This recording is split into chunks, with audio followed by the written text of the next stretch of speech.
প্রতিটা দিন কিন্তু একই নিয়মে যায় না, এক একটা সকাল এক একটা দিন এক একভাবে পার হয়। এটাই হচ্ছে নিয়ম, সময়ের সাথে সাথে সবকিছুই পরিবর্তন করতে হয়। তো আজকে সকালে ছোট্ট একটা ভিডিও আপনাদের সাথে শেয়ার করতে যাচ্ছি। আসসালামু আলাইকুম, আমি মুসাদ্দিকা। আলহামদুলিল্লাহ আমি ভালো আছি। আশা করি আপনারা সবাই অনেক ভালো আছেন। আজকে ঘুম থেকে উঠে সকালটা আমার খুবই ভালো গিয়েছে, কারণ আমরা দুজন একা একা থাকি। তো আজকে ঘুম থেকে ওঠার পরই দেখি আমার ভাতিজা চলে আসছে।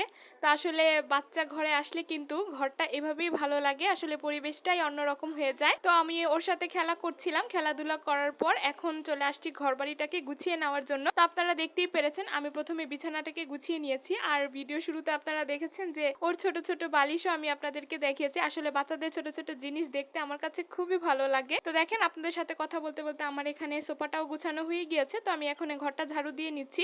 আসলে সকালে ঘর ঝাড়ু দেওয়া হয়নি, তো একবারে এখনই ঘর ঝাড়ু দিয়ে নিচ্ছি। তো আমাদের নাস্তা টাস্তা কমপ্লিট করা হয়নি, কাজবাজ করে একবারে নাস্তাটা করে নিব। আসলে আমার ভাতিজা আসছে আরেকটা কারণে, ওর টিকা দিবে আজকে। বাচ্চা জন্ম হওয়ার পর তো কিছু টিকা দিতে হয় কিছু নিয়মে। তো ওর আজকে টিকার ডেট ছিল, তো ওর মা আজকে নিয়ে আসছে টিকা দেওয়ার জন্য। তো আম্মু নিয়ে গিয়েছে ওকে বাইরে ডাক্তারের কাছে, আর আমি এখানে একাই ছিলাম ঘরের মধ্যে। তো আমি ঘরে কাজগুলি করে নিচ্ছি। তো দেখেন আমার ভাতিজা চলে আসছে টিকা টিকা দিয়ে। তো ওর মুডটা বেশি একটা ভালো ছিল না, তো ওর সাথে খেলাধুলা করে এখন আমরা সবাই মিলে নাস্তা করে নিচ্ছি। তো আজকে ভাইয়া নাস্তা নিয়ে আসছিল বাইরের থেকে, তো স্যুপ দিয়ে পরোটা খেয়ে নিয়েছি। তো আম্মু আজকে কলিজি রান্না করবে। তো কলিজাগুলি ফ্রিজ থেকে বের করে ডিপ রোস্ট করে সেদ্ধ করে নিয়ে ভালো করে টুকরো টুকরো করে কেটে নিয়েছে।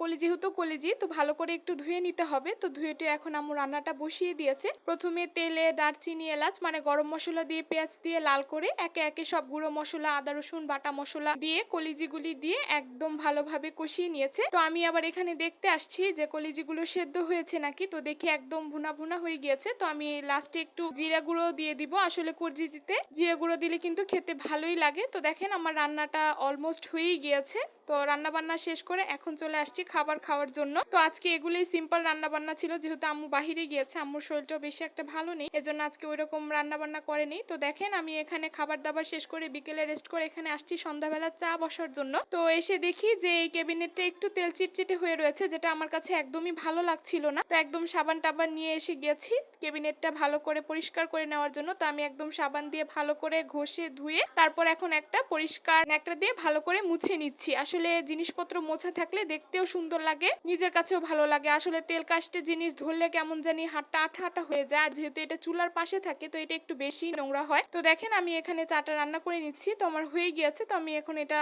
ক্যাবিনেটের মধ্যে রেখে দিয়েছি। তো এই গলিটাও দেখি একদম নোংরা হয়ে রয়েছে। তো গলিটার মধ্যেও পানি দিয়ে একটু কেচে দিচ্ছি, যেহেতু এখানে জুতা নিয়ে আসা হয় তো একটু নোংরাই হয়ে যায়। তো আমার এই ভিডিওর শেষ প্রান্তে আপনাদের কাছে ছোট্ট রিকোয়েস্ট করে নিচ্ছি, আমার ভিডিওটা যদি ভালো লেগে থাকে অবশ্যই লাইক ফলো করে আমার পাশে থাকবেন। ইউটিউব থেকে দেখলে সাবস্ক্রাইব করবেন।